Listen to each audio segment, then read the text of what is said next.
Mas será que o mundo alguma vez já foi atacado por uma arma construída a partir de uma força da natureza? Julho de 1976. Apagões nos sistemas de comunicação do mundo todo ficaram sem explicação. Uma estranha frequência causou interferência em transmissões de rádio, televisão e telefone nos Estados Unidos. Jerry Smith é autor de um livro que trata das armas climáticas. Segundo ele, os cientistas norte-americanos descobriram que o sinal secreto vinha da então União Soviética, o auge da chamada Guerra Fria entre as duas maiores potências mundiais. Fotos de satélite mostram um gigantesco radiotransmissor russo. Dele saíam ondas de extrema baixa frequência rumo à atmosfera sobre os Estados Unidos. O sinal continuou a ser detectado até 1989. Mas por quê? O transmissor soviético funcionava como um grande radar e servia para verificar se havia mísseis americanos a caminho do país. Mas alguns pesquisadores suspeitam que algo mais sinistro estava no ar.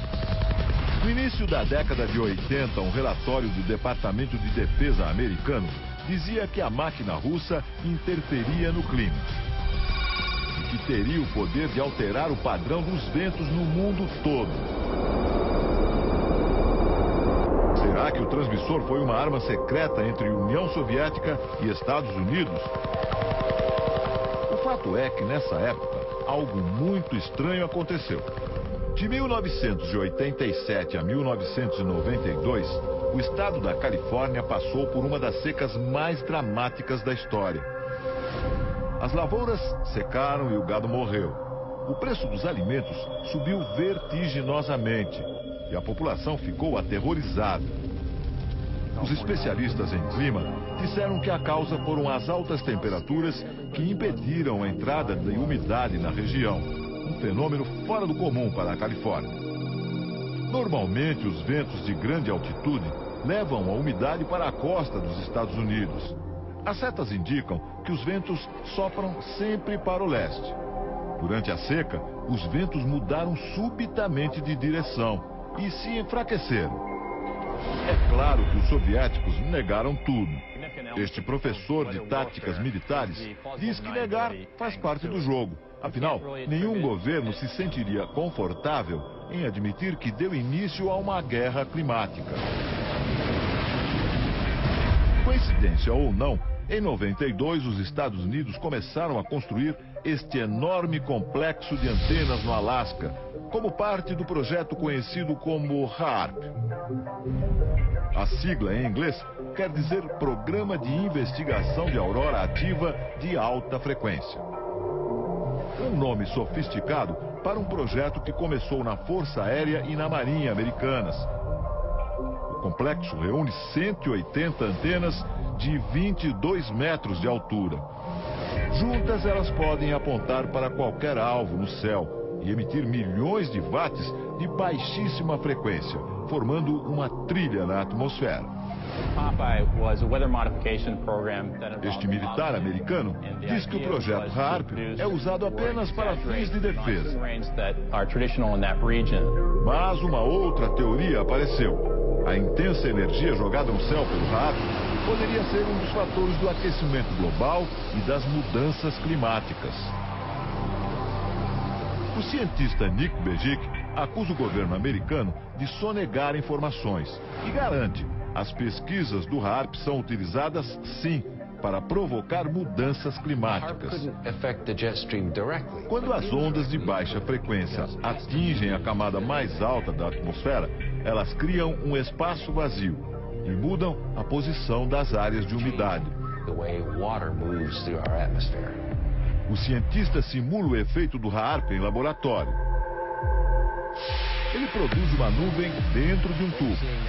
Embaixo da nuvem há um transmissor de ondas de baixa frequência extrema. Quando as ondas são emitidas, a nuvem se move para o alto do tubo e leva junto o vapor. HAARP é apenas um dos transmissores instalados no planeta. Há outros 20 centros de pesquisa semelhantes que funcionam em lugares secretos. Para alguns cientistas, estes transmissores são capazes de alterar o clima em qualquer lugar do mundo. Mudam a direção dos ventos e provocam grandes tempestades ou secas.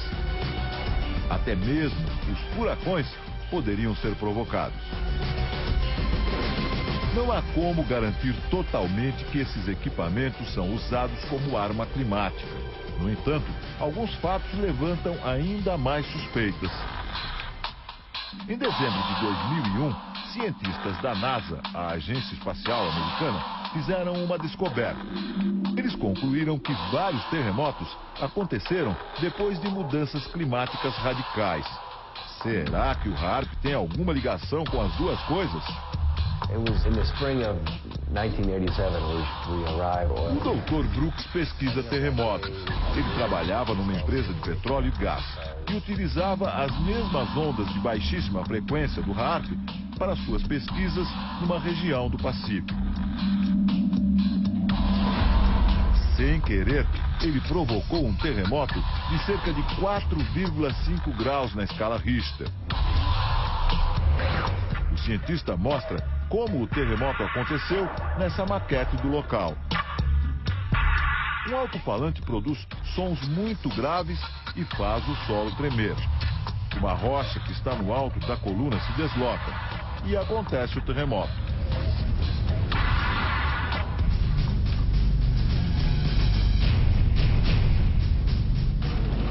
Várias teorias afirmam que o HAARP é responsável por terremotos em territórios inimigos dos Estados Unidos, como o Irã e o Afeganistão.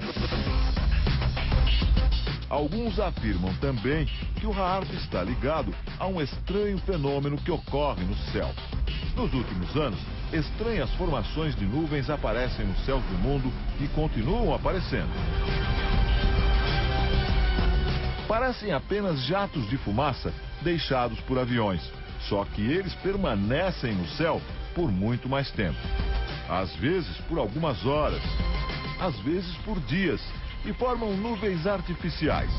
Nuvens que alguns pesquisadores chamam de rastros químicos. Chemtrails are deliberately sprayed by high-flying. William Thomas é autor de um livro sobre o assunto. A teoria dele é que esses rastros químicos são utilizados em conjunto com a HAARP.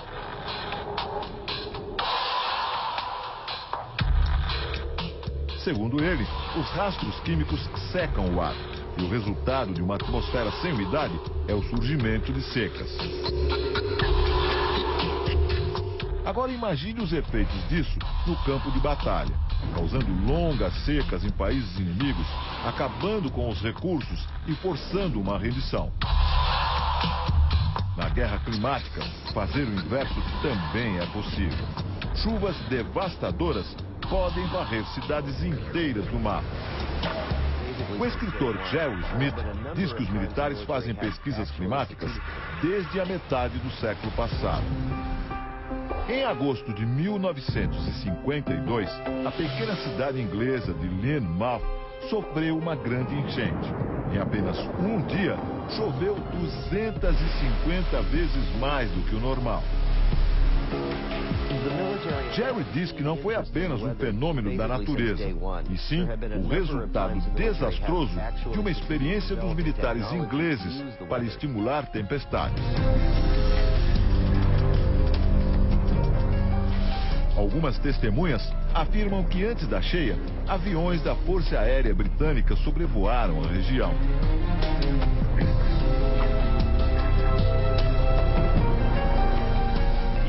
Nick Pope afirma que há relatos de que os aviões faziam manobras estranhas e lançavam produtos químicos no ar, e que muitos documentos dessa operação desapareceram dos arquivos.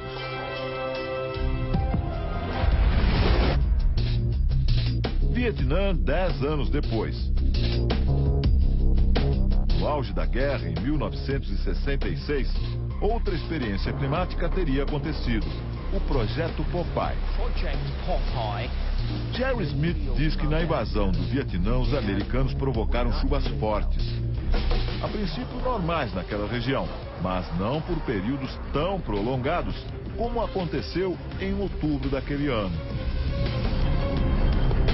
A técnica, hoje usada até na agricultura, consistia em espalhar com aviões militares cristais de iodo de prata nas nuvens sobre o território inimigo. 15 dias a mais de chuva foram suficientes para o avanço das tropas americanas. Estradas desmoronaram, as passagens dos rios foram destruídas. E a resistência vietnamita ficou isolada e sem suprimentos. Um sucesso passageiro na guerra perdida do Vietnã, mas que demonstrou o poder da arma climática. Mas e os furacões? Há quem diga que também é possível produzir furacões com um objetivo militar. Muitas pessoas acreditam que o furacão Katrina foi um deles. Uma arma utilizada em sua potência máxima. 23 de agosto de 2005, o Serviço Nacional de Meteorologia dos Estados Unidos prevê uma chuva torrencial nas Bahamas. Uma tempestade desse tamanho raramente destrói casas e muito menos mata pessoas. Mas isso mudaria em pouco tempo.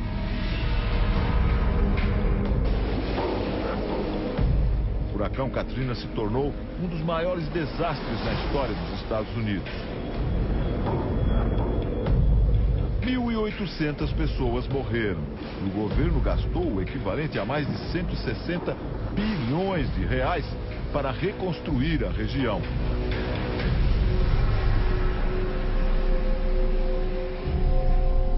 Uma das teorias é que o furacão foi provocado por experiências climáticas russas e chinesas. Uma conspiração internacional, até agora sem provas. E no Brasil, o que dizem os especialistas? O Domingo Espetacular conversou com vários cientistas do clima. Neste Instituto de Meteorologia, os pesquisadores dizem que o homem pode sim dominar certos aspectos do clima, mas que não é possível controlá-lo totalmente. Para esta meteorologista, a natureza é muito complexa e os efeitos podem sair de controle. Isso pode se voltar para ele próprio, porque a atmosfera está sempre em movimento e as mudanças ocasionadas em uma região podem vir a afetar regiões bem remotas. As consequências de certas formas de manipulação climática podem ser muito graves e acontecer em larga escala. A especialista em raios acredita que ainda falta muito para o homem dominar e manipular totalmente o clima. Hoje nós não conseguimos gerar maremotos, gerar tornados em grande escala para usar isso como arma de guerra. Hoje isso é uma teoria da conspiração e é uma ficção. O professor explica que o homem até pode conseguir usar o clima como arma de guerra, mas há outros fatores a serem considerados. É válido você investir dinheiro, talento científico para esse tipo de objetivo, quando você poderia estar usando o dinheiro e o talento científico para outras questões muito mais importantes e relevantes para toda a humanidade, né?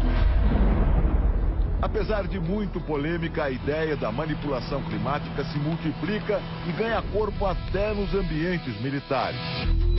A Força Aérea dos Estados Unidos admite que pretende ter armas climáticas para uso militar até 2025. O escritor Jerry Smith diz que as grandes potências, assim como em outras épocas, correm para dominar essas tecnologias. Ele exemplifica. Em uma guerra climática, o país que controlar a direção dos ventos poderia condenar outro a uma seca prolongada ou a uma nova era glacial.